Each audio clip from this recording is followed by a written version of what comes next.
Okay, yeah, I like that. I'm better than fine with that. It's not bad. That was like a smooth intro, you know? I mean, I almost don't want you to turn it off because it's setting the mood over here. Okay. Ladies and gentlemen, we're back. First of all, we're back. My God. Where we been, Will? Yeah, exactly. Outer space. Yeah, exactly. It's been a while. And we're back in a big way. You know why? You want to explain why? I'll explain why. Go ahead. We're back in a big way because this is the best part of Lou Later. That's true. I think it is. I'll agree with that. You know? Introduction here. Bring up the YouTube channel real quick, Mr. Willie Doo. For those that don't know, Matthew Moniz is in the house today. And I don't know how much, if you've watched any of these in the past that we've done, but it's been a lot of YouTubers sitting where you're sitting right now. And we've been having conversations. You and I, we never met before this moment. Is that correct? That's correct. Like we were talking about before, we kind of passed by each other, but we've never formally met, you know? Which is weird because when you're in this space, like you go to events and you and I are in the same city. But you go to events and you cross paths with people and you know a lot of people peripherally. And also you watch people on the internet and sometimes you actually can't remember if you have physically interacted or crossed paths. And in our case, we haven't. No. Until right now. This is a special day. Moment. And we hit the record button on it. Yeah. So whatever happens, happens. That's right. That's lovely. No, it is lovely. And I think the conversation aspect, especially in the tech space, is kind of missing, right? That's what caught me, because it was the first episode I watched of yours here with Peter McKinnon. And that was like, this is Lou Later. You know, to me at least, to me. It might be different for somebody else because everyone has their own subjective opinions. But to me, that was Lou Later. Yeah, it's been a weird figuring out process because we set this up and like there's been like anything that you do, there's this kind of like wave of up and down enjoyment level and like what you're what or why the motivation to do something and feedback that you're getting and then other metrics for success that you would typically look at. But then there's been these moments like some of the episodes you're talking about where it doesn't really feel like it's about all that noise, but instead you're capturing something that may have happened in a similar fashion regardless of the sort of YouTube-ness of things. And we live in that space so frequently that to sit down and have a conversation, it feels, at least to me, it has some value outside of YouTube. And then it just so happens to live on YouTube. Yeah. And so sometimes that's a breath. Sometimes that's a breath. When you're inside of the YouTube thing, you're inside of the monster all the time. Right. Is that where you are? Right. That's where I am right now, yes. But I think for you too, or anybody who's doing this sort of format, it's also a nice break, right? Like, you know, usually you get on the camera, you do your unboxing or whatever it is, someone edits it, they put it up. This is like, you just talk, right? You just talk, you have a good conversation, and stuff that would probably still come out in that specific video you made has more depth to it because you're able to have that conversation with the other person, regardless if it was, someone who just owns a company, who's a big corporate person who's coming out with a brand new product. At least you get to dive deeper into it, assuming that person hasn't been coached earlier, which we were kind of talking about before, how PR companies like to set the stage for certain things. This kind of gets to break it down a bit. Yeah, so up until this point, it's been, at least on this format, it's been YouTubers. Right. I'm not saying it doesn't necessarily have to remain that way. It just so happens that that's kind of the interface. We had Peter McKinnon, we had Dave Lee, we had the Straight Pipes, and then most recently we had Gerald Undone. Yeah. And there's some kind of like thread that travels through almost all of those conversations that I've noticed. And so there is something about the YouTuber life or social media life, video posting life. There's something about that where there appears to be some sort of shared experience and perspective. So I'm finding some kinds of tendencies in there around that. And I think maybe this is not true, or I don't know, maybe it is, that part of the job is somewhat underrepresented in the actual stuff that we publish. Like that the actual, those motivations, those decisions happening behind the scenes, tactics, things like that, which occupy so much of your day. And yet when you hit the publish button, what the viewer interfaces with is so different from all that texture and detail leading up to it. So when you have the conversation, it's like now you can fill in some of the detail and maybe more accurately represent what the lifestyle actually is. Right. Now, from a viewer's perspective, they get that deeper look. But from a personal perspective, do you find that having these conversations with different YouTubers allows you to look at things differently or find something different that could attribute to your kind of format, or maybe you're looking for something specific that hasn't hit you yet by having these conversations? I might be getting a little too deep here. No, not at all. I don't know if it's that so much as just interfacing with people who kind of get it. Right. Like who kind of are maybe struggling with the same thing that you're struggling with, or that are just kind of on the same page because I don't know if you've had this experience or not, but when you're just living life, this profession is not the easiest thing to explain. No. And it's not one where you're finding all kinds of relationships or shared experience when you're just out in the world interfacing with people. As far as job descriptions are concerned, that's going to change as time goes on. I mean, this is becoming a more common thing to do, be involved in, or at least understand to a certain extent. But I can remember going back to the earliest events where you would meet up with other people in the space, and you would immediately have a sense, like you would dive into a conversation about some element of the job, like almost as if you'd been waiting for somebody's ears who could actually feel what you were saying. Right. And so I think that would be more the extension here, where I don't really know what's going to come out, right? It's not about, it's meant to be free flowing. It's meant to be sort of an exploration. Like there's no real expectation other than really inviting people who may add something to that. Right. You know? So I guess I should ask you then, maybe describe your experience on the internet or on YouTube, or like, how did we get here? What's going on? Yeah, I mean, I wish I had like a crazy story where like I came from Russia with no money in pocket, and then, you know, my wife was on her 9th kid and I started a YouTube channel. But I think it's like more of a general story, you know? I was working, I love tech, started talking about it, writing about it. And then one day I did a video, fell in love with the whole idea of making videos. And then it kind of expanded from there. Obviously, people like you were big inspirations, because at the time when I started, you were one of the bigger creators on YouTube. Like you watch that, you're never gonna watch another video of mine again. It's terrible. But you know, you take that inspiration and you try to find your own path, right? The whole idea for me was just being able to talk about the things that I'm truly into, and it happened to be through video as opposed to written word. And yeah, like I feel like I'm more of a slow learner. Like it takes me time to understand and get involved. But over the years, I've learned a lot, and I kind of see where things go now and how to, kind of connect with what's going on with YouTube. But I think that, as you say, it's always ever changing, right? Like what we do today is going to be different tomorrow. And the thing with YouTube now is it's super professional. It's not like when it was 10 years ago where like people were just uploading from their smartphones, right? Like day one, if you don't have that piece of that proper story or the production to go with it, it has a less chance to survive. So I think my story has been just trying to stay ahead, right?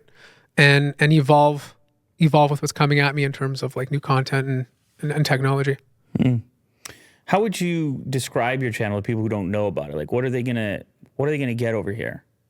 By the way, this is youtube.com/Matthew Moniz. Is that one? Yeah. Do they have to type the one in? I had to put the one in. Couldn't get Matthew Moniz. Some other person took it. Is that right? Yeah. And they're actively using that URL? I mean, I don't know if they're actively using it. I haven't really explored it. I personally don't care, but Really? No. What if it was like $5 or something? Oh yeah, I'd do it. Yeah. But I haven't like took the time to look to see why. Will has been like, he's the opposite of that. Yeah. Your mentality when it comes to having a specific name, because he can't get what he wants on Twitter, and he has basically emailed. I mean, I'm pretty sure he emailed the president of the United States, as far as I know. This guy so badly wants to get this sorted out, and he can't get that. Yeah. That Twitter handle. Maybe a Twitter handle is different than a YouTube URL, but I don't know. I mean, yeah, obviously it's hard to get. My name, nobody has my name. Right. It's never, that would be never be an issue if my channel was my name, which none of them are anyways. Yeah. But well, the thing about my name is Moniz, which is a Portuguese last name, is like Smith in Portugal, right? So there's a lot of Matthew Monizes. So it's easy to take. Like, I don't care. Like, one thing I've discovered, and I've been doing an experiment. I have a second channel, which I'm not going to even tell you the name. I created it to see what would happen today if I was to start again, because I wanted to feel like what would be different. And I literally made this channel. It has like a PowerPoint graphic for my title, and I wanted to see how the algorithm would react. And because a lot of people, they get frustrated when they first start YouTube, thinking that they can't grow anymore, that the algorithm is not going to serve it. It's too saturated. It's too hard to do. But one thing I found though with this new channel is that as long as you kind of stick with the current trends and you stick with the current trends and you give the proper information, whatever you're talking about, or story, whatever type of content you're doing, and it hits that trend algorithm, that the channel will take off. And I've only put out 9 videos, and they all have views, good views for a new channel, respectively. And it was kind of interesting to see how I would perform today if I was to start again, like a fresh perspective, right? Instead of a fresh topic, a fresh perspective, doing the same stuff I'm sort of doing now. yeah, I think that there are probably some inputs there that are not the same as they would be had you actually been starting. So you think because it's tied to my brand name, it might be... No, I didn't even necessarily... Certainly that's a possibility. But also just decision-making. Right. Like, you have had that experience of figuring out a set and figuring out recording and streamlining editing and thumbnails. And so the experience still shows up on the Fresh channel. Right. And so does some of the resilience that comes from posting on the internet. Like, if you didn't have any background having done any of that, then you may publish something, hope to have only positive, you may not have kind of built up the skin that you do after you've been, 5 years of doing something. Right. But the URL thing, having an actual Fresh channel, I do agree with that. I mean, we experienced some version of that here on Lou Later when we first launched it. There's on this URL, there's videos with millions of views, and then eventually you run into the same challenges. Right. No, that's what I'm worried about. There's like an early boost, right? Which is, hey, what's going on here? And then of course, as seems to happen everywhere, it becomes more challenging as you level up. Right. No, it makes sense. You have to pull on more levers, and because then you have this really big input, which is your initial subscriber reaction to a particular thing that you post. And when they're a fresh subscriber, right, they're like active. They're, oh, this is interesting and new. But re-engaging them down the road, I've been doing this for 10 years. I have obviously the Unbox Therapy channel. There's a lot of people there. Those people can work for you or against you. For sure. If their initial response, you probably experienced to a certain degree as well on your main channel. If those people are not, if you can't satisfy the reason they signed up in the first place, and then that number grows, or you try to diversify too much, things like this, then they can act as a really strong negative indicator for the distribution of that video broadly to the rest of the web, to the rest of YouTube. Makes sense.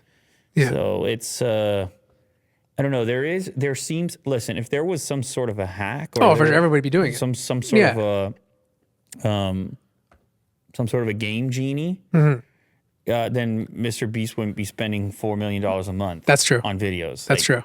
Money is the game genie, maybe in his case, but even there it isn't, because he's got to pour the money in, but then he's got to execute, then he's got to fine tune, edit, all the number of inputs is just mind boggling. I can imagine. But like a channel like that, where you're constantly trying to one up yourself, like what is the feasible long-term relationship going to be like mentally, and like how long can you do it for? you know, because like you have to constantly pour more money or make more crazy. Yeah, You know? and I'm sure that argument gets is probably the one that people bring up because it's unprecedented. Yeah. And so you would just say, well, there must be some limit somewhere. But in traditional media, they did the same thing. They just kept pouring money on it, Right. Whether it was special effects or, I mean, look at superhero movies, right? The budgets are just $1 billion, Right. and people go and they pay the price and they recoup it. I mean, this is obviously a weird correlation For sure. because Mr. Beast is perceived as a YouTuber, but I mean, that's kind of the way that it's gone in media previously. It's an arms race of sorts. It's like who can produce the most captivating thing. I mean, obviously the differences here are around attention and shorter form stuff. I saw on your channel you started posting some short form content as well. What have you discovered? I had one go, viral for a channel my size. Like I had one hit 2 million. I find that the dumber it is, the better it does. It was about laptop stickers. Like why do they put them on? What effect does it have on the price of the laptop? Stuff like that. And it did well. And then I found that if I was to do something a little bit more normal, it would still do okay, but then it wouldn't get the same sort of traction. I think it's still very random, kind of like how the algorithm works on TikTok sometimes. Like you can post TikToks all day and only get 50 views, but then there's that one that just gets 2 million, right? And then eventually, like if it keeps being consistent, then TikTok's algorithm knows, okay, fine, this person is valuable. Let's, maybe push their content a bit more. I think that's kind of what's happening with shorts. I still think we're in the really early stages. And, YouTube is putting money towards creators, not yet, but potentially next year. I think they're going to be starting with $100 million towards creators who are making shorts because they fear that TikTok with its growing presence is obviously a threat to them, as it should be. I mean, a lot of people use TikTok, right? It's crazy. Yeah, it's a funny thing you said as far as the dumber it is, the better it does. Like another way of looking at that is the more applicable or the wider the funnel, like the easier it is to understand. I mean, it makes sense that would be that would have the potential to reach more people, particularly in like an attention-based thing where it's a split second that they have to make a decision or whatever it is. I don't know. I don't use TikTok myself, right? I mean, I've experimented ever so slightly, but it's more actually the habit of viewing it, which just whatever doesn't interface with me. Like I must be 87 years old. I know it's a cliche thing to say, but it's just like some sort of feeling that I have after having swiped, 1,000 times and not really retained a ton of anything. It's such a pause button for me, like such an escape. I guess maybe I'm not as interested in escapism as I once was. Like I just want to get away from something or other. My life has gotten really busy and I'm mostly engaging with it. So the idea of like finding the time to or I shouldn't say finding the time, but like substituting the time, deciding that now is the time for me to watch TikTok. It just really hasn't lined up. There's something you just said right there, just before that, busy. And I think that's the problem. A lot of people are just not busy right now. We're in a time period where a lot of people are at home. They're bored. They're looking for something to be part of. They need to kill their time, and they're just not busy. And TikTok satisfies the mentality of instant gratification, right? Being able to go on it and quickly get what you want. And even if you don't remember what you're looking at, it's just like a game, right? You just keep going and going and going. Today's sponsor, Manscaped. Autumn is in the air, Will, and the pumpkins are in the patch. Did you know that? No idea. Yeah, Manscaped is here to make sure you don't carve your pants pumpkins when you're grooming. Oh. You have pumpkins in your pants too, Will. Uh-huh. Wow, look Fully at that. Grown. Look at the graphic on the website with That's the very cool. spinning skin-safe technology. You guys know I use and love the Manscaped products with the ceramic blades and the wireless charging system for shaving your most sensitive regions, for maintaining. It's about maintenance. Your pumpkins. Yeah, you got to take care of those pumpkins. It's waterproof. Look at that. It's got an LED flash. I mean, look at all the tech inside of this thing. The Lawnmower 4.0. You can also get it as part of the Performance Package 4.0, which includes the lawnmower and a bunch of other essentials inside the pack. Look at the pack. My goodness. They save balls. Manscaped will save your balls. Weed whacker, crop preserver. I need to get him to send me that weed whacker, actually. Anyway, listen, you can get 20% off plus free shipping. All you got to do is go to manscaped.com/Lou. That's 20% off plus free shipping. Manscaped.com/Lou. Make your balls a priority this fall. Choose Manscaped. Your balls will thank you. Click the link in the description. Don't forget /Lou so you get 20 points off. You won't regret it. Do it. Like I personally know this because I got addicted to games when I was younger. I played a lot of World of Warcraft, and that game was super addictive.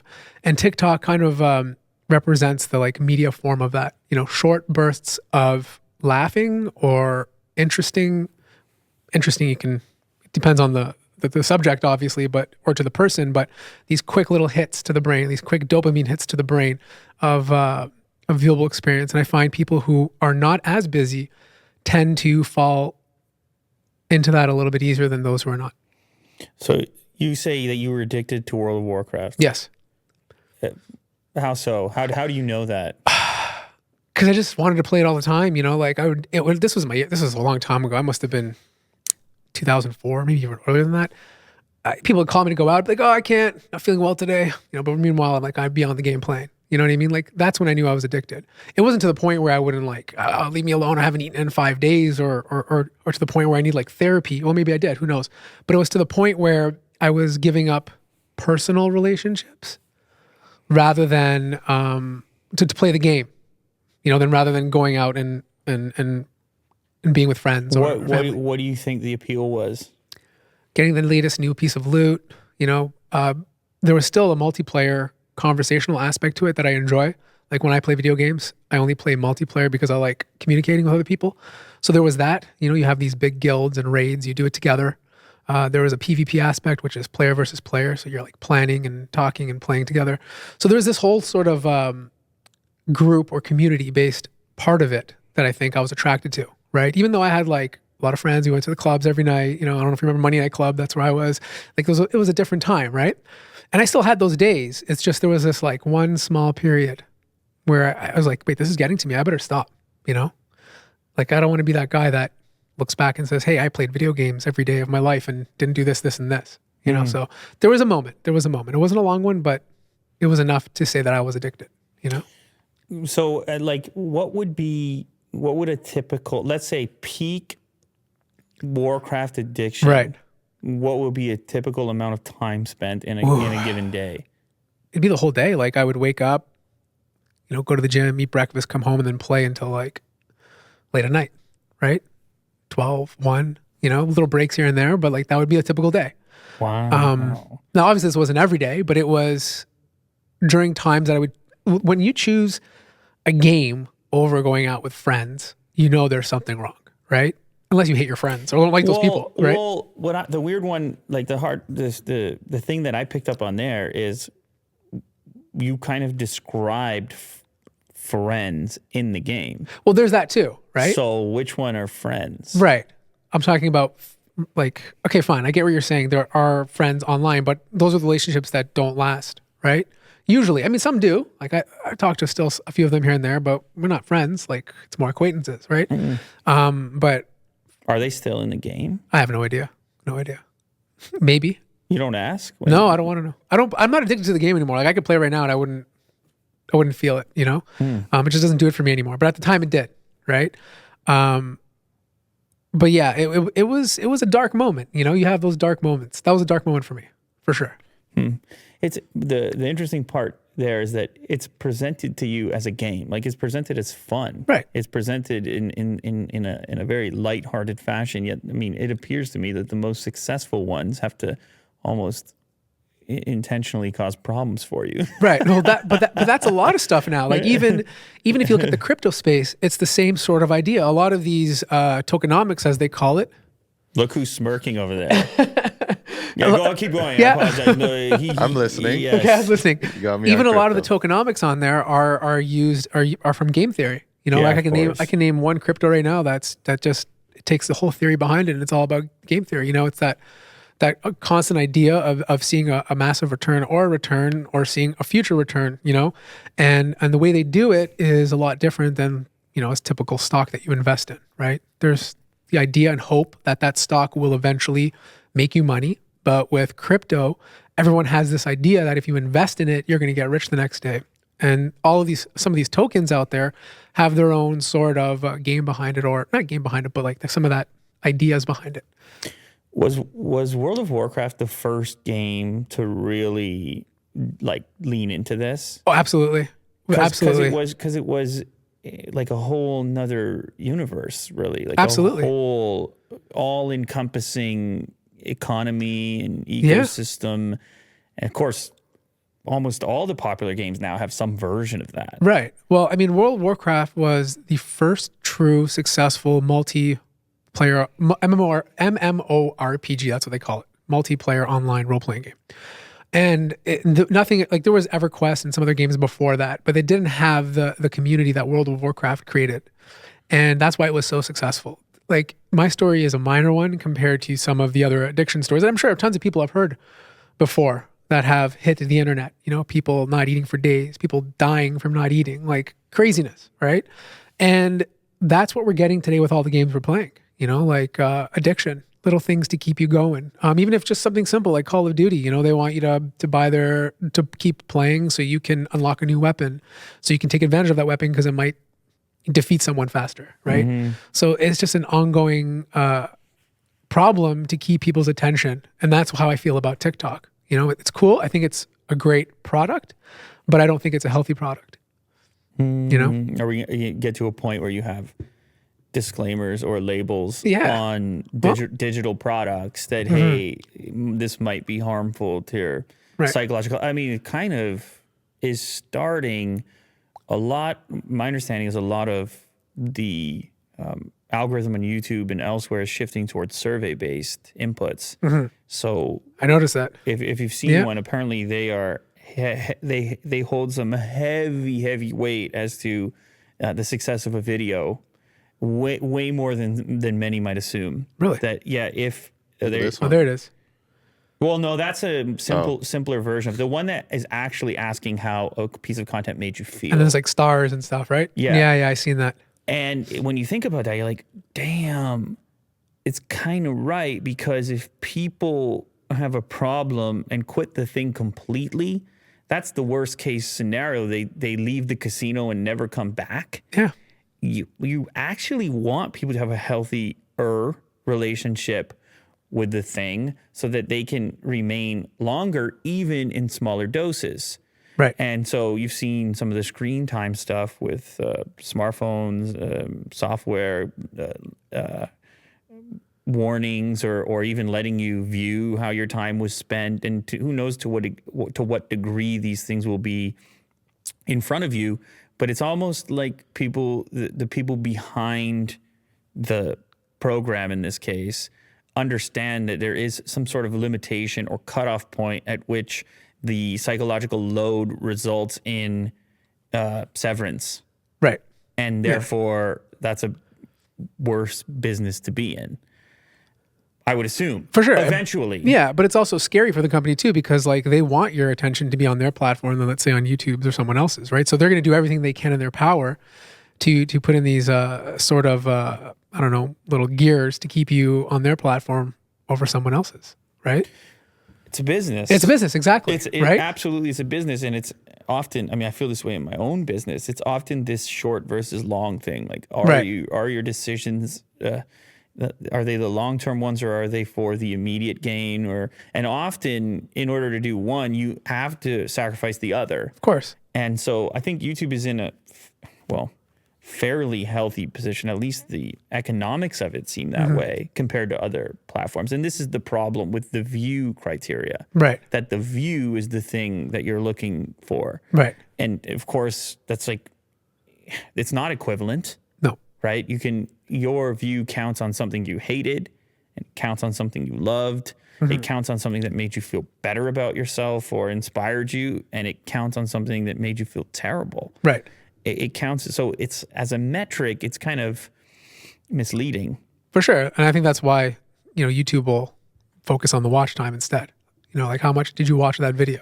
Sure, Right? but could you not perceivably watch something for a long time that you also weren't happy with? Absolutely. That's the point, right? They don't care, right? They just want you to watch But it. that's my point about Right. the survey is Right. that they do care. Okay. Because that's Okay. a short Right. versus long exchange. Right. That if they say, okay, cool, we want max watch time, but the guy's life is completely getting wrecked because he's too addicted. And let's take the World of Warcraft example. Right. Then he's going to one day come on a show like this and talk about having quit completely. Right. Being like, and I have friends like that. They just put course. social media down. They're just like, I took all the apps off my phone. Right. Because they couldn't manage it in a healthy fashion. So I'm sure these figures and statistics exist and they know exactly what that is. And so they start to lean into surveys, but they also might be better able to meet a healthier criteria for you as a viewer by getting real feedback. What's funny about it, though, is it's a really old-fashioned concept. Let's just survey them. Right. I know. Excuse me, sir. We did all Yeah. the amazing Algorithms. technological, algorithmic work, and we're like, Yeah. that went one way. Let's just get surveys out. Here's an idea. And honestly, I had planned this one TikTok torture video. It'll never happen, so it doesn't matter that I'm not spoiling anything. Okay. And so I hadn't spent a lot of time with TikTok, but then I was planning this video out, so I had it loaded on all these phones. That was Right. part of the concept. And immediately I realized that when I had an app to auto scroll through Okay. TikTok, so you Okay. don't have to swipe. But I noticed what happens is if you're auto scrolling and stopping on nothing, especially faster than each TikTok itself, then it starts to survey you. Okay. Interesting. Because it wants to get to the bottom. Yeah. And of course, my inspiration was Clockwork Orange. Right. For the idea of TikTok torture. This guy's being fed this constant stream. In his case, in the film, it's like violence and things like that. But my point was, it was open to interpretation what the point of it was. But it was, my intuition was that control was a big component. The fact that you control with your thumb, that you feel you can quickly swipe away from something or stick on something a little bit longer, that's the necessary component to make you feel comfortable. When the thing is just flying and Right. your hands are tied, it's actually a kind of a anxiety-inducing experience that this For is sure. starting to, especially Yeah. once it starts to flow faster than each individual TikTok. Yeah. But anyway, the survey hits, and I'm like, they want to see why. Right. At an interval of every single second, I'm dissatisfied with everything. Okay. Yeah. This could be application panic mode. He's about to leave. Yeah.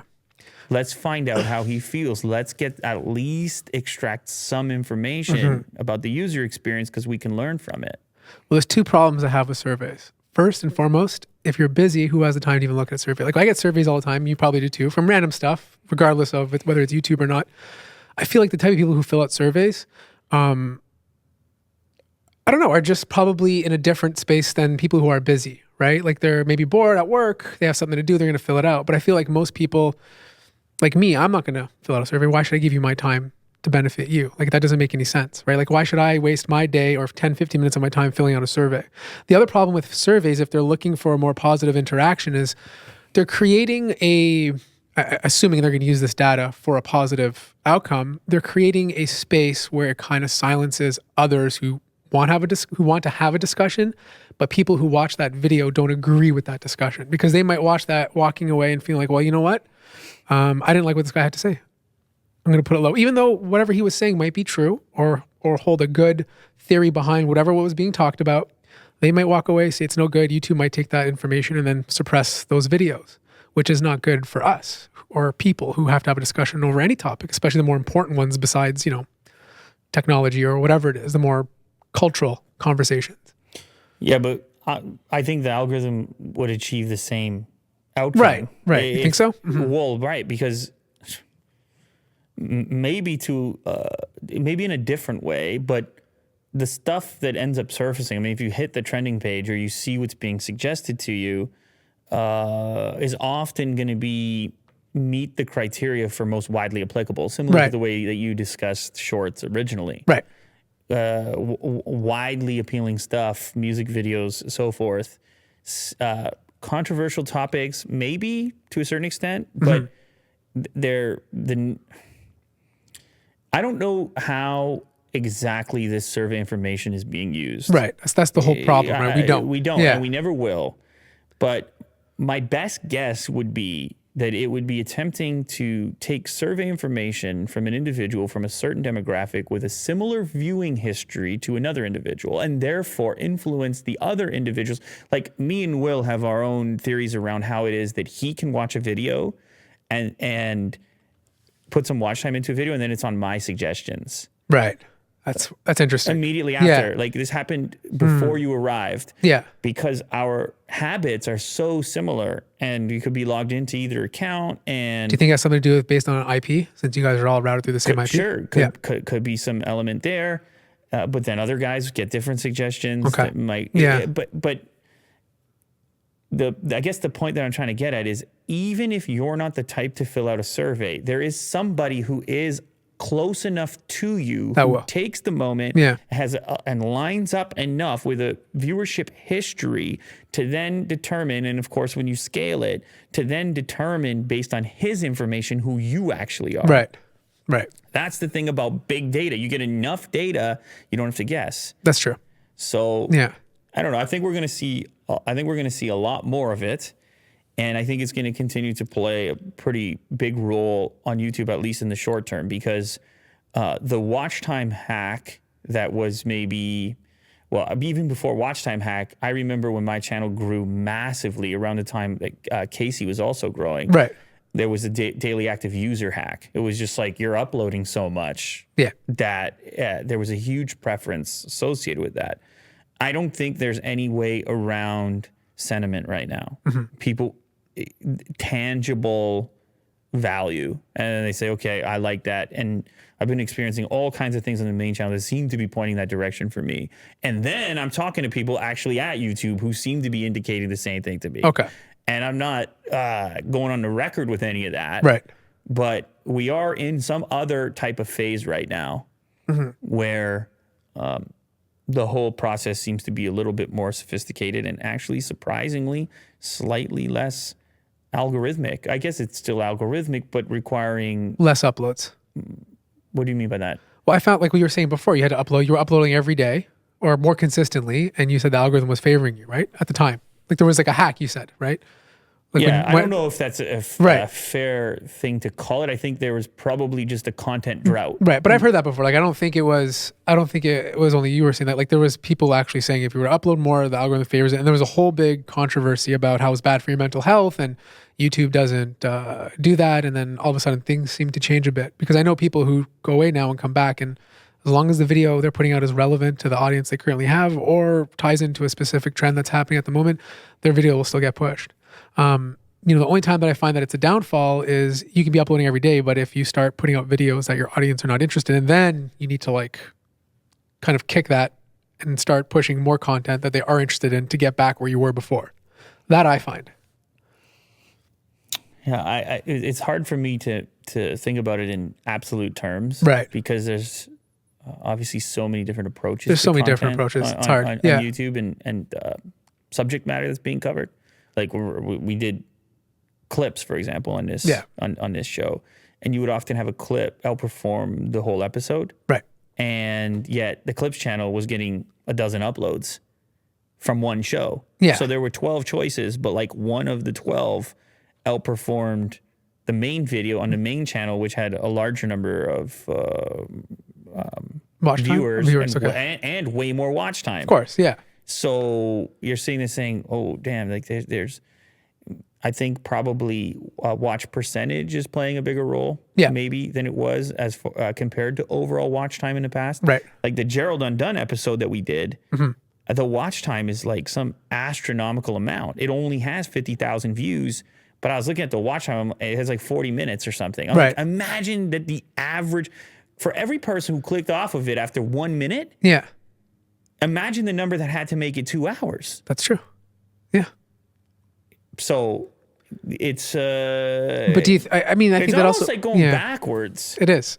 It is in a lot of ways because you feel like if people are taking the time to watch this much of your video, and you want people to stay on your platform, shouldn't you push it to more people who might have similar interests that will possibly watch this video just as long, so they can get served more ads?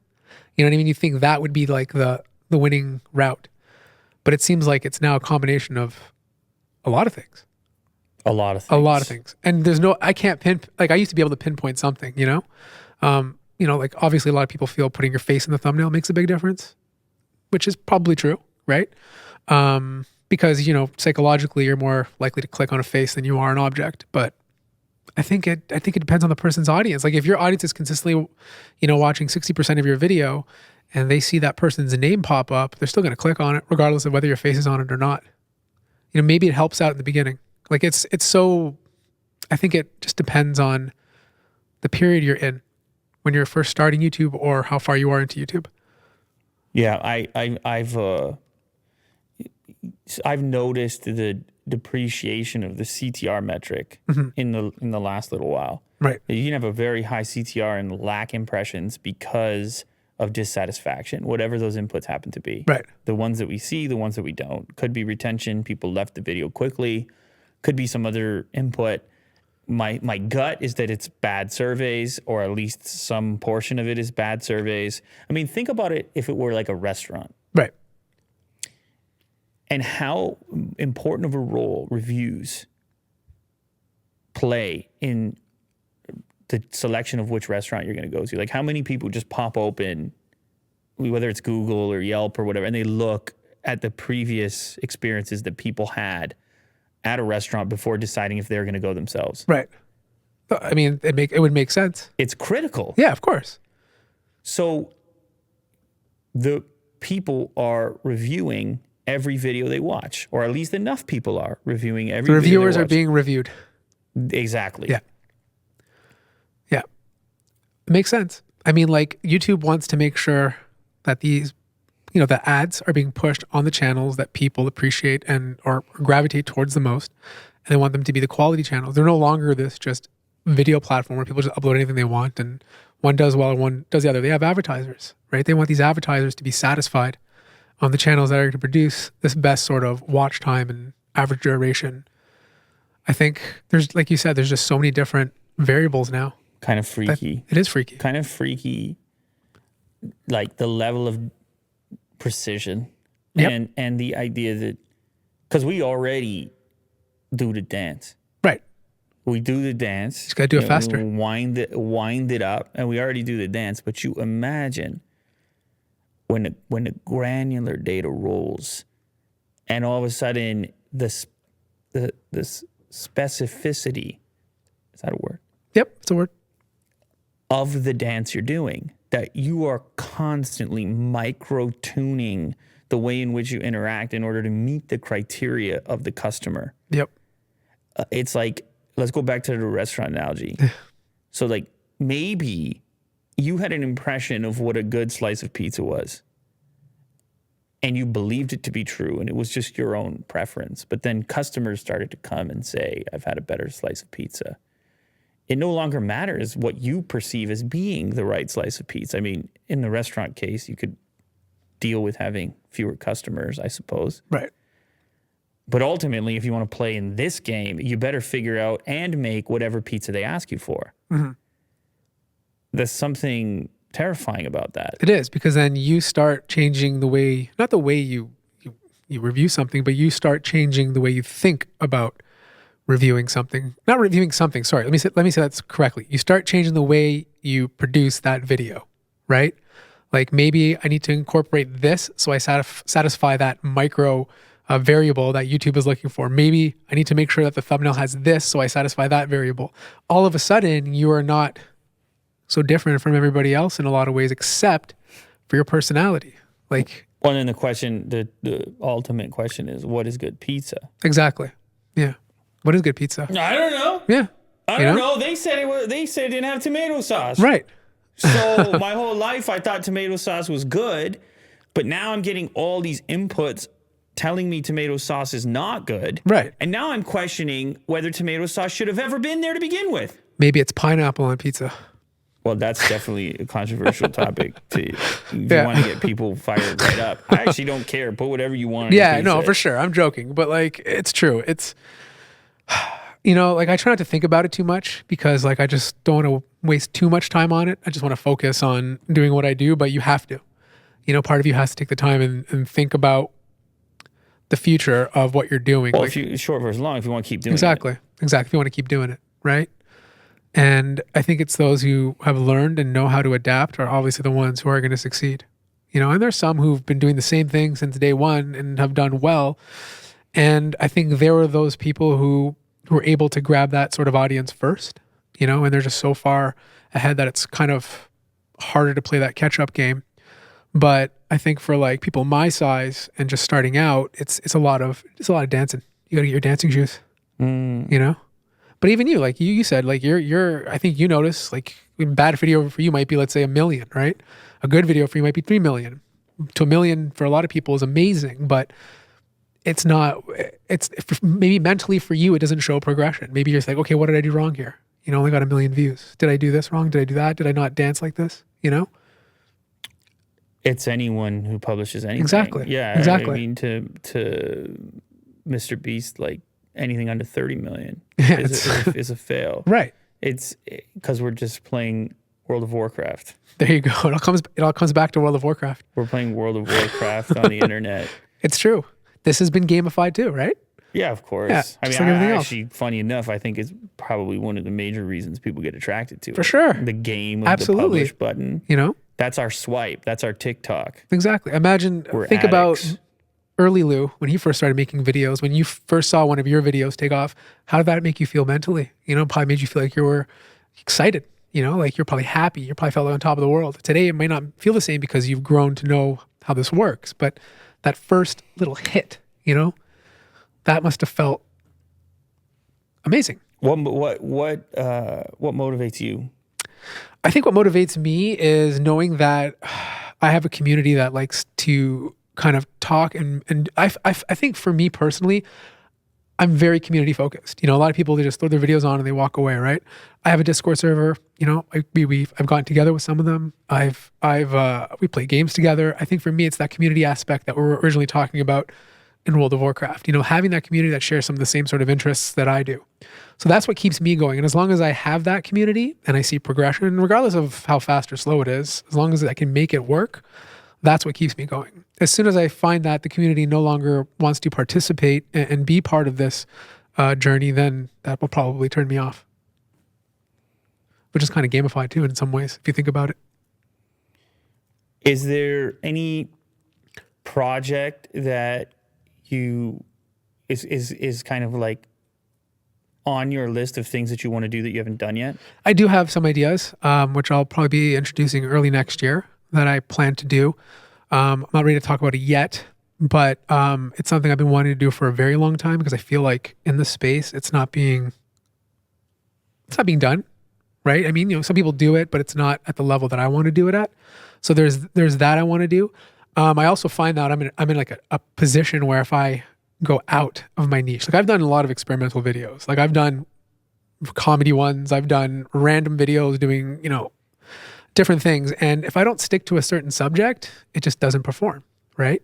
Like some of my favorite videos of yours was actually, you know, a lot of people don't understand this, but you know, you are obviously your channel in some ways. Not all of Lou is there, obviously. I mean, like your channel is maybe 10% you. That's what people see, right? The rest of Lou is with your family and your friends and outside of it. But there are these certain videos of yours there. I see Jack, you know, like there was one video where you were unboxing something and the plastic was coming off, right? And then 2 seconds later, he would just loop it again. I'm like, that's funny. You know, like those little things like that would just make, even though it's not you, it's your editor, still makes it you because it's part of your whole persona, you know, to give the information, to make it a fun channel to watch, to laugh, and to learn about the product that you're unboxing, right? So you see these little things come through. So that's the stuff people learn about other creators, that like there's obviously not just the one person, but there's other people in there who are participating to this performance, you know? Do you perceive what you do on YouTube as a performance? I think I try to be me as much as possible, but sometimes you have to perform. You know, like I do some videos that are not your typical unboxing where I am performing. It's still my personality because it's my humor, but I'm obviously being humorous, right? Like it's not a conversation like this. You know, like I'm creating something that is humorous based on the stuff that I find funny. So some ways it's me, some ways it's also a part performance because you are putting on a performance regardless of how authentic someone might say. You know, like you're louder in your videos. You're more involved. This is more personal, right? So you are putting on a performance to be louder, to be funnier. You know, it's a different part of you. So I don't know. You can look at it in different ways. Is it a performance or is it just a different part of you? Yeah. Well, yeah. Or are you performing all the time? Exactly. Even when the cameras are off.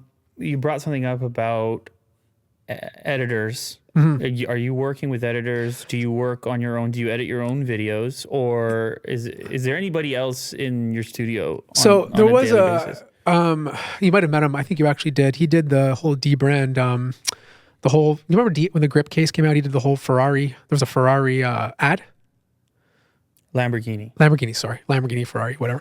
Lamborghini. Brand, Lamborghini. Yeah. Anyways, the Lamborghini, of course. How can I mess that one up? Anyways, the Ash. I don't know if you might have met him once. Yes. I wanted to ask you about him. Yes. You guys are still in touch? He lives down the street from me. What? Because he messaged me like when he moved here. Yeah. I think. And I was part of the reason he came over here, right? And it's a lot of responsibility. Well, you know it is. Yeah, it is. It is a lot of responsibility. But he moved here to pursue his DP career. Because I don't know if you've seen any of his videos. His videos are unbelievable. You're talking about on his YouTube channel. On his YouTube channel, of course. Yeah, unbelievable. So he came over here. He helped me. Like I don't put up my own production. He did that because if I was to do it myself, you saw the first video I put out. It looked like I was in the basement collecting hamsters. You know what I mean? Like he's the one who put my production together. So. He's had an influence in some of my previous videos when he was helping me out, but obviously now he's too busy. He's pursuing his career as being a DP, but there was a lot of help there, right? Just he was good at bringing me out in the video, whereas now I'm trying to. It's just me editing. It's me doing it. I have part-time workers here and there to help edit and stuff like that, but that was, every time I do a special video, it's obviously with his help because he's good with production, right? I should have him on here. You should. I wonder what the hell he's been doing because I'll say this. I recall when his channel first came out, or maybe it didn't first come out, but like when the community in general sort of took note. Right. And I feel it was some sort of a transition point around the cinematography and tech videos that, you can prepare a shot exclusively. Right. You don't have to be... I mean, I'm not saying that everybody adopted it, but it was, I don't know how, it seemed unique at the time. It did. And there was a lot of people who like gravitated or tried to gravitate towards his style. I mean, it's not easy to do. Like these videos, even these simple videos, you'd think they're simple. They take, for him, weeks of planning. Yeah, it takes time. And, one of the reasons he stopped doing it is it's just not feasible. You can't come up with a new idea for every single tech product. It's just too much work. Well, plus, it was taking the time out of his day to pursue his career as trying to become a DP or, his own projects, his passion projects and stuff like that.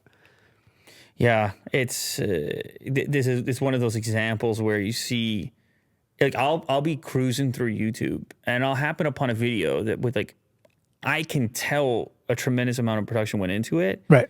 But then I look at the view count and I realize, this can't continue. Exactly. It can't continue. It's not possible. I'm just doing the math. Yeah. I'm imagining the economics, and then there's a recognition that you're watching a really cool thing, but it's inherently limited by the potential audience for it. Exactly. And it's, I don't know.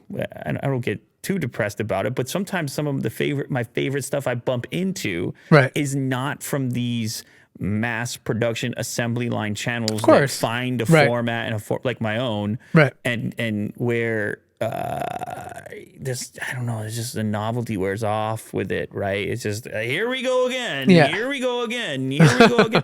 Right. The consistency of meeting the criteria and having to meet expectations, Right. Of course. first, and Yeah. then sprinkling experimentation, Yeah. as opposed to starting from that viewpoint. But I guess that's just life, maturity, and all that course. stuff. Like, course. it's just the way it goes. But anyway, tell him Yep. to get in touch, Okay. because I'll tell him. I want I'll give him. to see what happened since, because it's Okay. been 2 years. He didn't upload in 2 Oh, he hasn't years. uploaded in 2 years. He's doing his own stuff. Like if you go to his Vimeo stuff, you can see some of his reels and stuff like that. If you go to Vimeo.com, it's Ash 2 Taylor. years. He's been 2 doing his years own like without- passion projects. He'll have an interesting take on the YouTube scene, Oh. having exited. It'll be a very interesting take. He a lot of these but in all fairness, a lot of these filmmakers do kind of look down on YouTube, which I think is unfair, right? They do. I'm not saying he does. I'm just saying a lot of them do, right? And because they feel that YouTube is not as much of, I don't know what the right word is for this, but maybe not as much of an art as true film production. Like to get a proper shot like this. Like there's one scene where you see like the gas doing its thing. That's like in his kitchen. He's making that in his pot. You know what I mean? Like it's just like, who comes up with this? Like how do you get that idea to do something like that, right? I actually think that this is somewhat changing recently, where you are bumping into stuff on YouTube that really has that attention to detail. Oh, or for sure. is doing things where you're questioning, how'd they get that shot, or how did they put that together? I think the part of it that becomes frustrating is that being able to achieve that at the consistency level necessary to create a business on social media. Yeah.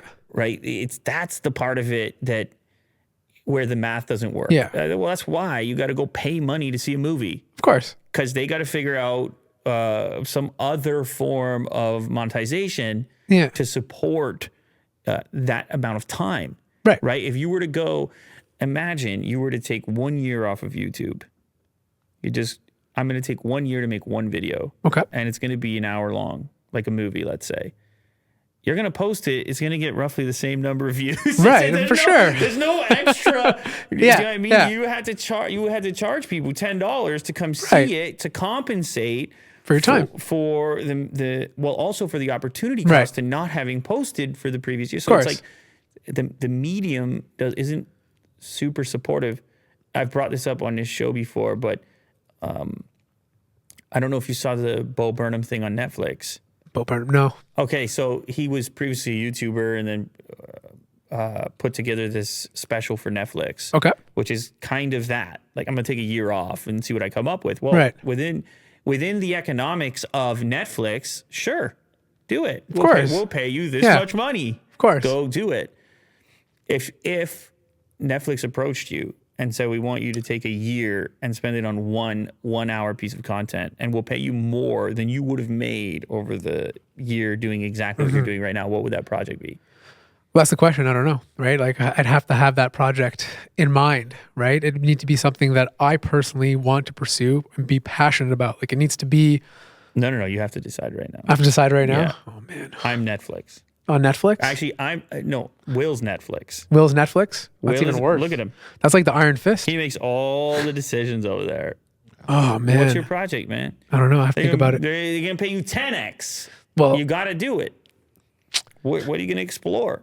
I would explore the YouTube algorithm for $10 million. No, I don't know. Honestly, I have no idea. I have no idea. I mean, that would be an interesting something one. about social media. Yeah. I mean, that's what I'm in. That's what I know, right? I mean, at least know most about right now. Would you go more documentary style or more? That would be documentary, 100%. You would go more documentary Absolutely. style, Yeah. His is hard to put your finger on. Yeah. It's sort of documentary, but it's also sort of fictional or enhanced. Right. It's kind of a I'm going to watch this. it's kind of a commentary Yeah. on this life, Is it good? especially yours. Yeah. Especially yours. Right. Because you're doing the YouTuber thing mostly alone, which Right. is how most people do Right, it. of course. Yeah. And that's a really strange psychological experience. And I know from my own experience, Of course. in the early days, you're staring at your own face. Oh, dude. And you're listening to your own voice. I hate my voice now. Exactly. Well, you start to hate all types of things. about Exactly. yourself. Yeah, no, for sure. How did I think that was a good idea? Yeah. Like, or whatever. Especially the moment when he played the old video of yours. Oh, dude, I cringed. The feeling that you Oh, have. yeah. It's worse than anything he could show you of somebody else's. It's true. You hate yourself more Right. than you could possibly hate anyone else. Yeah. Because of the amount of exposure, number of times that you've done it. So it's I'm always impressed by those that are capable of maintaining that, because for me, I would say it was a huge enhancement to the day-to-day experience to have other people around. Right. Just to have little conversations, For sure. little interactions, a different take every so often, or even to hear yourself think out an idea in the form of conversation. Yeah, no, for sure. I mean, usually I have, like I said, I do most of it myself, but I agree, like having that person there in the office to bounce ideas off. Maybe you think something's hilarious, but maybe it's not the right move. You know what I mean? Just to have that conversation, I think is so important. Plus, it's just like a mental healthness thing too, like to be by yourself all day, and not be able to have a conversation with somebody. Yeah, you try to think about historical occupations that would have you alone so much. Right. Yeah. It wouldn't, I don't know. I feel like a lot of people, even outside of social media or the YouTube space, with everybody working from home now, a lot of people work alone now. Of course. Maybe more than ever before. I don't know. And that's probably some of the reason why there's more stuff going on. A lot more controversy, let's say, in the world because of that, I think. Just people are more alone than they used to be, What type of stuff do you like to watch on YouTube? If you do have a moment of time. Funny enough, I do tune into Joe London every once in a while. He's a really good creator. He's the YouTuber's YouTuber. Exactly. Yeah. No, Right. he's good. It's crazy that he's also Canadian. Who else do I like to watch?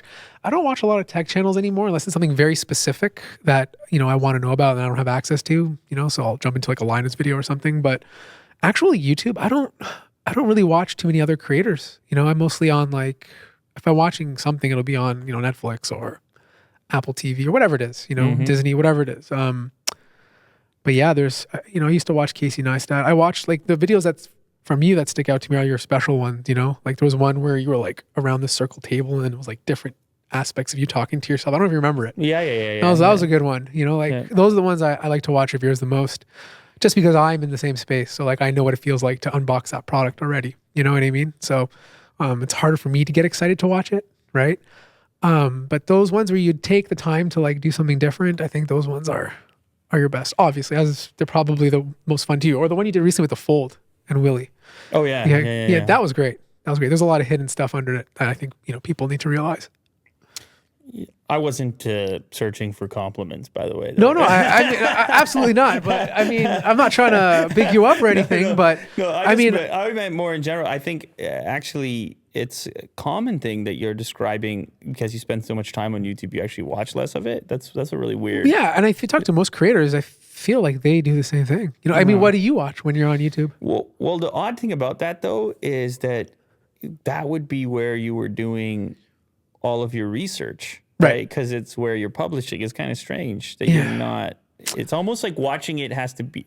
You have to prioritize watching it every so often. Yeah. That's the way I watch YouTube. Right. It would be here in the studio, and I'd be like, man, I haven't watched YouTube in so long. Yeah, of course. There's moments like that. I should watch YouTube for half an hour and see what's going on. But I would do so more generally, trying to usually just examine the medium. I would just check the trending page. Of course. I'd go to my home feed, see what's being suggested to me. I would do what Will's doing right now. I'd be like, why are you doing this to me? Yeah. What do you want from me?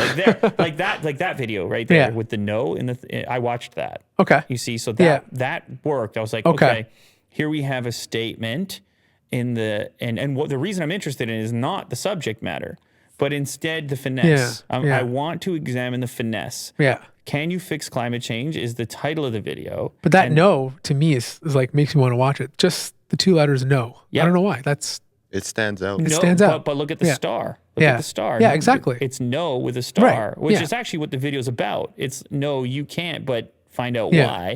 why that's the case. Mm-hmm. That's what the star stands for. But also the contrast or the opposite aspect where you've had to engage another area of your mind once you've seen the question and answer take place. We've already spent more time. Yeah. It's already standing out as opposed to the singular focus sort Yeah. of shouting at you.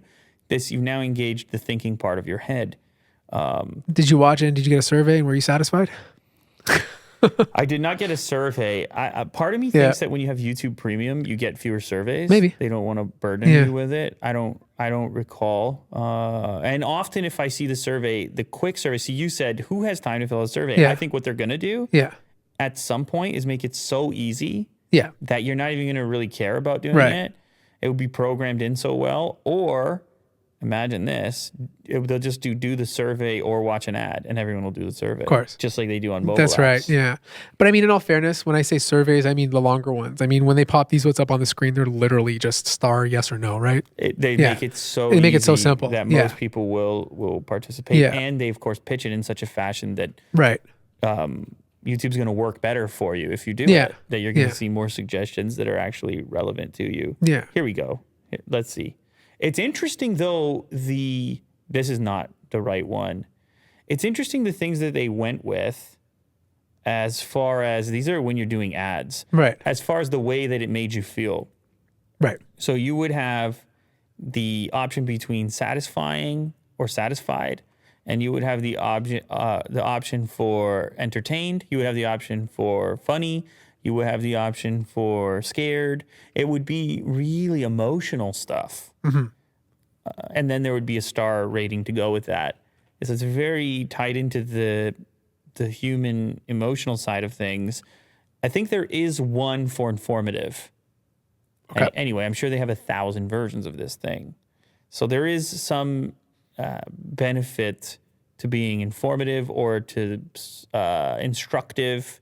People feeling that they've gotten a piece of useful information is Right. another angle you can take, but it's another way to look at your content too. And I often look at my content and go, it's not doing any of these things. Right. There is not one of these things I would click, and therefore it sucks. Okay. Right. I'll give around these parameters a Okay. lot of it. And that's one of the problems with, it's one of the benefits and one of the problems with creating content focused around like an item or an object. Right. The sentiment is pre-existing. The usefulness depends on the individual's intent. Of course. Are they interested in the thing to begin with? If not, it's not useful to them. Right. So go ahead and cover a product that fewer people care about and watch and get yourself destroyed by the survey, at Yeah. least percentage-based wise. Good luck with the niche item. Of course. It's not going to do well. Yeah. Man, I had a time on my channel where I could just pick an item off the shelf. Yeah. And it was people were curious, I suppose, to be introduced to a new item. Now Right. the fatigue level. Well, that's the thing. I think I don't think that's an algorithm thing. I think that's just people are just generally less interested in the tech we're reviewing today than we were when smartphones were truly first exciting when they came out. There's that, and Yeah. then there's also supply and demand. Right. Yeah. Yeah. There's a lot of people making these videos. So many. When the embargo drops, It's crazy. Like I feel Yeah. like such a robot. That's true. Yeah. It's hard to get excited hitting publish. It is. Imagine It is. being the viewer. I know. That's why, like for me personally, I've made a new rule that I'm going to try to avoid doing embargoes, just because of my size. I find that I just get crushed. It just makes no sense. But if I release it a day later, it'll do great. Yeah, it might be a better move in that Yeah. case. I don't know. It depends on the individual channel and expectations. Yeah. Some agree to it, right? Right, Some, right, Some of agree course. to a particular time to publish or For something sure. like that. But yeah, I don't know. Maybe the whole thing eats itself. Maybe nobody pays attention to anything because of all these mechanical components. But are these mechanical components, or are these components being set up by the whole industry that's not YouTube? That's why I meant Oh, okay. the mechanical nature in which Right. these releases take place now. Yeah. I mean, And they're getting worse. Sometimes you Yeah. just stop for a second and you go, iPhone 13. I know. 13. 13 of these things. I have one in my pocket. Like, it's crazy. And then Yeah. your mind imagines you do this for the same amount of time and you're on 23. If I put another 10 years in the game, Right. here we are. We've got an iPhone 23 for you, whatever the latest social media is at the time, whatever the TikTok Right. is there. We have your latest TikTok viewer Yeah. ready to go in the box. And I don't want a world with TikTok being the number one platform. sure, but I mean, even the devices themselves, man. I know. What are we really doing? What are we really a part of? I know. Here's another one, and they release it every year, and you probably don't need it, Right. but you probably want it Exactly. because why not? Because everyone else has it. You're interested in it still, so we're going to make a video about it. I just feel like, and my business is forever attached to it, of course. so it's pretty obvious what we're doing here. Yeah. We're doing the thing, but then you get out in public and somebody asks you if they need a new phone, and you're like, nah, you're fine. Yeah. It's true. You're good. Yep. Don't worry about it. Your phone from 2 years ago, you're not going to see much of a difference unless you're an early adopter and enthusiast. Like, it just doesn't make sense. You know, it's like the whole high refresh display controversy on YouTube. You know, people are like, oh, the average consumer doesn't care. It's a weird one because It is. it's almost like when we do the videos, because we're speaking to enthusiasts, you have to consider the audience. You have and to. then when you're in public, you do the same thing. You consider the audience. Yeah. And it's a hard bridge there to figure out the difference between the enthusiast viewer and the public, and then to walk that line of information. It's one of the reasons, actually, that I don't really do reviews. Like, I don't really tell you if something's good or bad. Right. Because I started getting into this situation where I felt disconnected having this as a profession. Right. That the old version of me, the regular me, would have been more capable of giving you a recommendation than the established version. Right. Because now phones are just showing up, Yeah. and your awareness level is so high, and you get used to using a phone for 5 minutes and then using some other one. And there's a time where I really get to this place, and this is self-critical, where I feel you would probably get a better recommendation from somebody who's not in the space at all. Yeah. I mean, they'll maybe not a better recommendation, but I definitely think they'll offer a different perspective, a fresh perspective, right, than the typical tech YouTube, because they're coming into it with fresh eyes, right? Whereas we're kind of like, hey, we know to look for this and that and this and that. This year it's a little bit better, but like they might see something that we don't because they're coming from like it's like a child, right? Like they just experience the world for the first time, right? So they sometimes say things that you just don't expect, right? It's the same sort of idea with the fresh perspective from someone who's not in the tech space. I think I'm going to go back to my food analogy. Okay. You have a food critic Yep. who goes to fancy restaurants, Michelin star, whatever, and then writes a report on it, a review, and you read it as an average person who probably typically doesn't dine at a place with $200 steak. It has limited usefulness to you. It's nice to know it's at the peak. It's at the far end of the spectrum. It's like when I have a luxury car in here or something. Right. But the usefulness has actually shrunk because of the exclusiveness. Mm-hmm. On the flip side, the Yelp reviewer or Google on a restaurant is like you. Right. They're a person with similar experiences, expectations. They get pissed off if they waste their money on a trash cold meal. They are looking for value more so. They're much more inclined towards the cost of the thing. Is there a wait to get in? Do I need really regular stuff? Right. And then there's us who have shipment There's coming through the right. door. Through the window. Yeah. It's And we talk about it for 10 years. And we're elevated because of it. And you get check marks beside your name. right. So we become the fancy ones and then attempt to talk to people about the local restaurant. Right. But I feel like those people who are doing the Yelp reviews and are, those people who are doing the Yelp reviews will eventually become the fancy restaurant if they continue giving reviews. Yeah, that's what I'm saying. Okay. My point is, All right. is the best review is Right. from the person who doesn't review things professionally. Right. The one time, that one. Do you see what I'm saying here? No, I do. It's so Yeah. It's so weird how that works. Even to the extent in my personal life where I've had this experience, because I play hockey, right, with some guys same here. I've Yeah. known forever, and I would make videos on something, and they would watch the video, and they'll be like, "Hey, man, is it really good though?" It's true. It's true. What is that moment? Yeah. That moment is like, I know you're doing a whole thing over there. I know you got a whole show, and Right. I know that these brands have things coming through the door and everything, the rest of it. But like, I want the real information. Yeah.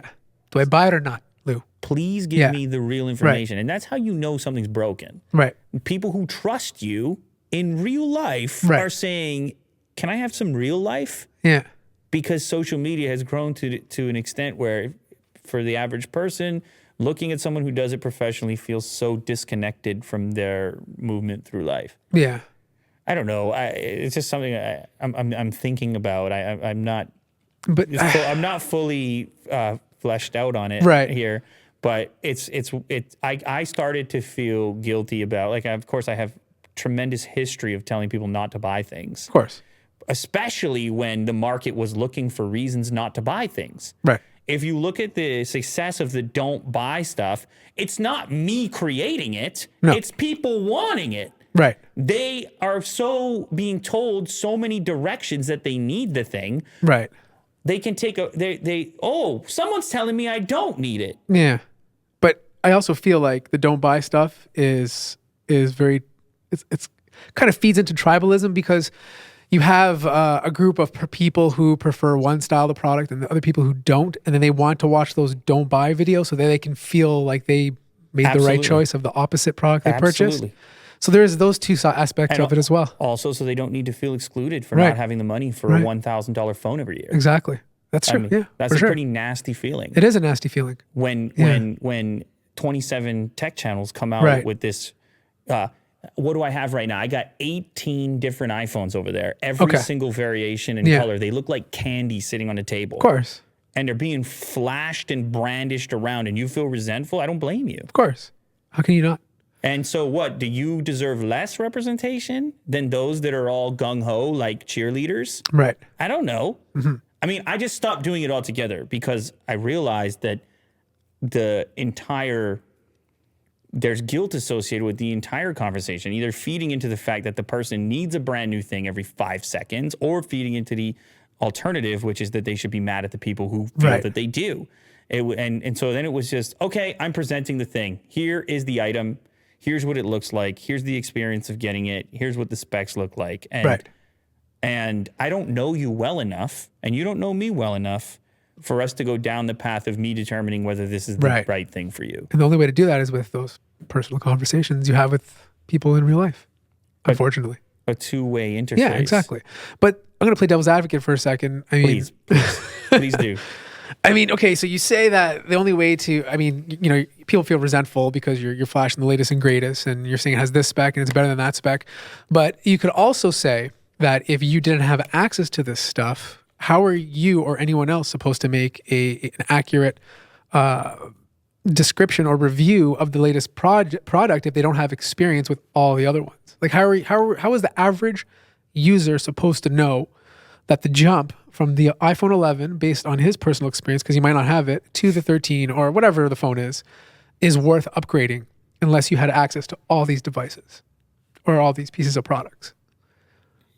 I mean, to me, that's go back to the food analogy. Right. It's just at a certain point, the general public has had a wide enough variety of experiences to give some pretty typical feedback. Like, here's what I mean to say. Here's what I mean to say. The difference between the iPhone 13 Right. and the iPhone 11. Right.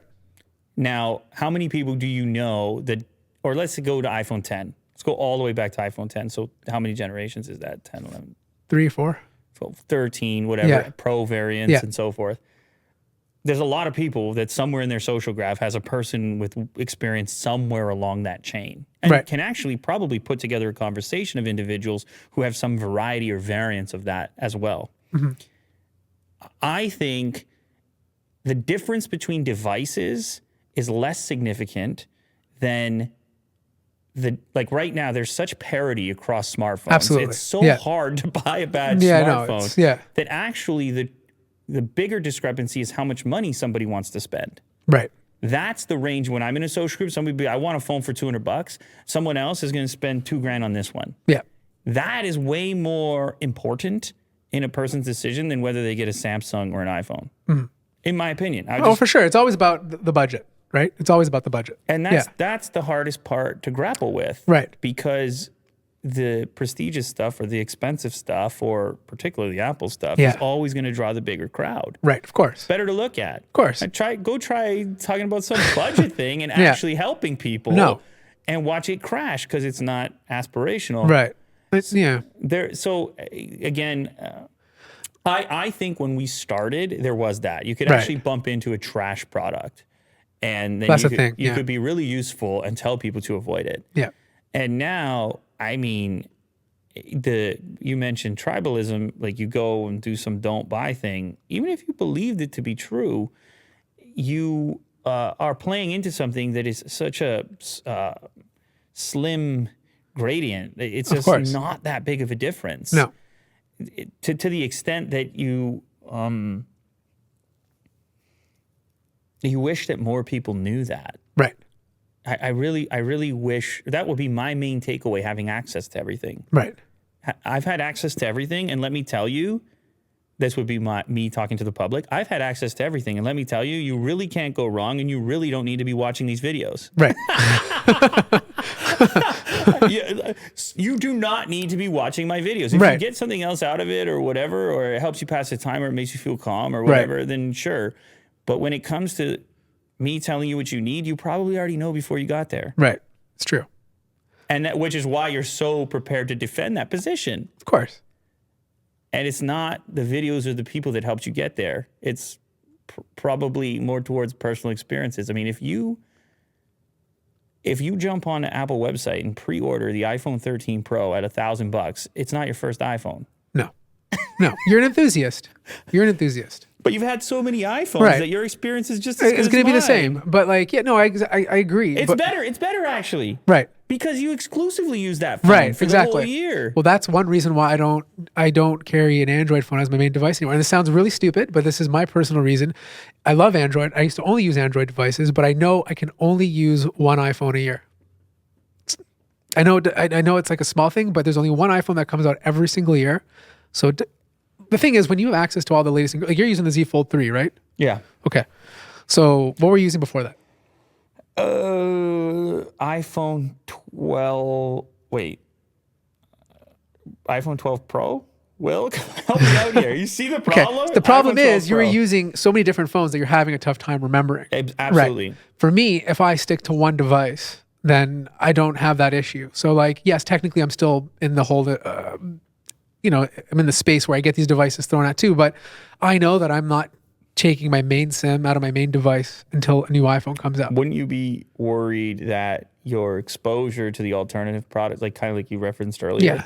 that you might have some weakness there if you're not? Well, I still review the phones, right? Because I have another SIM where I can just like put my iPhone down and use the phone, but I always go back. And the reason why is because when I was reviewing Android phones, there was literally a new one coming out every single week, and it had something that was a tiny bit better, but really it didn't make a difference to me, you know?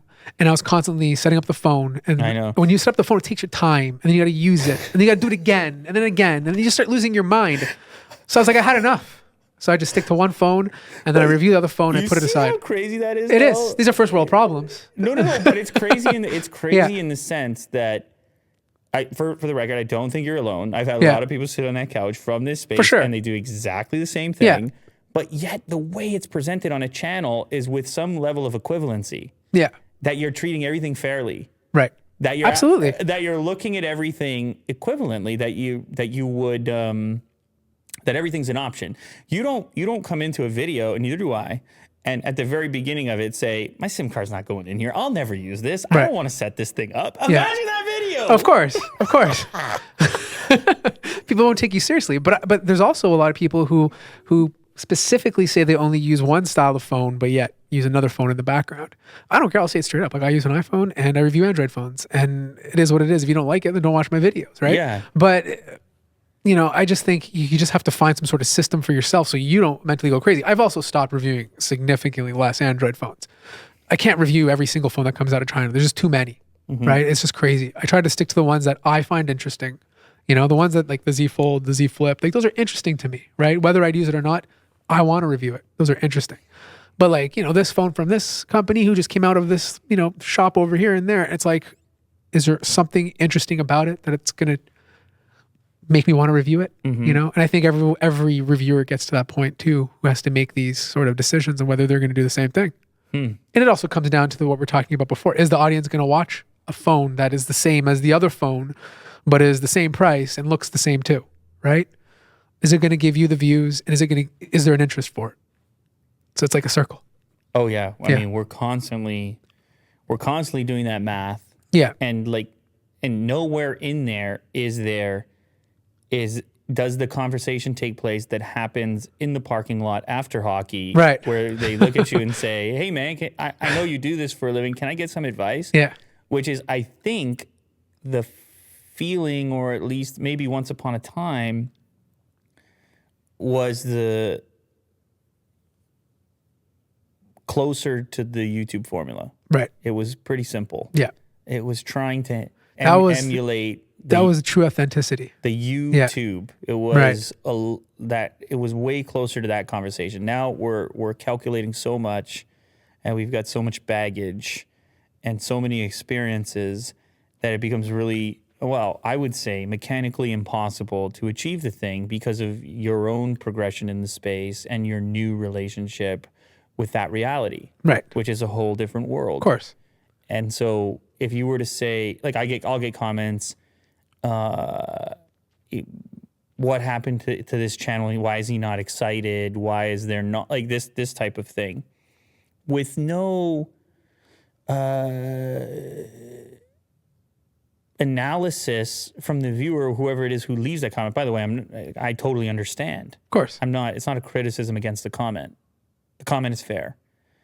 But the part I'm getting is, nowhere along the line does the individual who writes that do the math as far as the amount of exposure. That Right. It's my, 100,000, how many videos I published? 1,500. That it's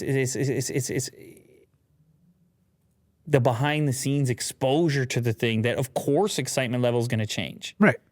That's not, that should be expected. That shouldn't be a surprise, that the surprise ran out to a certain extent. Yeah. Yeah. I think it's expectation, right? I mean, they want you to always be excited, unless it's a product you're obviously not excited about and you're saying don't buy this or something, but that's an that's an expectation the audience has grown with you.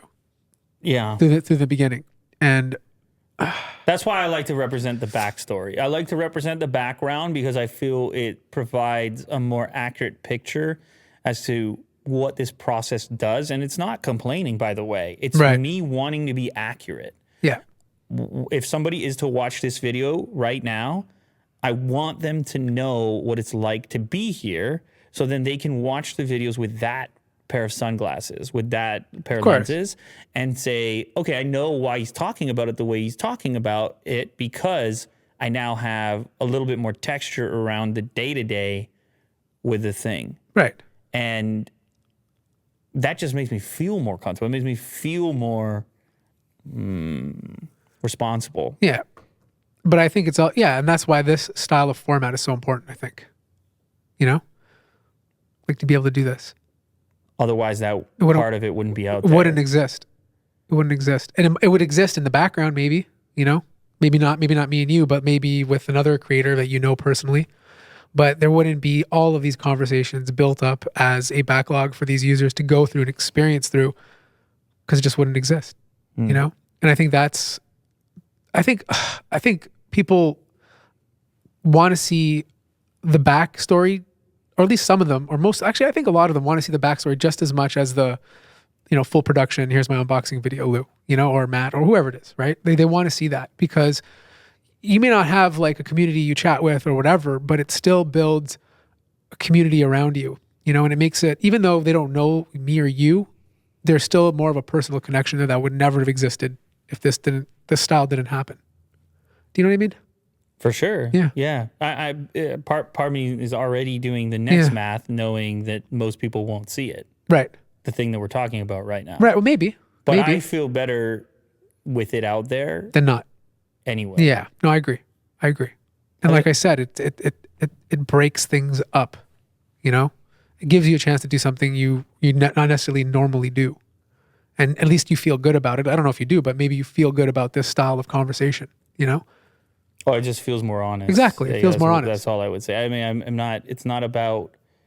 There's maybe like a feeling that dishonesty is in the form of saying something that's untrue. Where I look at production methods as being potentially dishonest. Right. Like our entire segment depends on things looking good.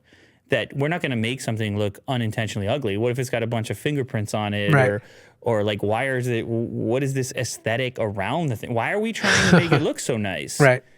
If it's crazy, like even though let's say we're giving a negative or a half big, like either a negative or moderate negative review, we're still taking the time to show the product in its glory, in its best form. We're still advertising slider shot. Yeah, exactly. Slider shot. This, it's very weird, and that's why like some of these companies, I know Mark has made a video about it, but some of these companies, and obviously you've experienced this too, is they're taking advantage of it. They're like, here's an embargo date for the hands-on. Here's an embargo date for the review, because they know that hands-on video is not going to be negative. They know it's not. They know it's not. For sure, right? Yeah, they know it's not. Like I've actually had Samsung call me in for a hands-on review and then not send me the product after, even though it was like, normal hands-on.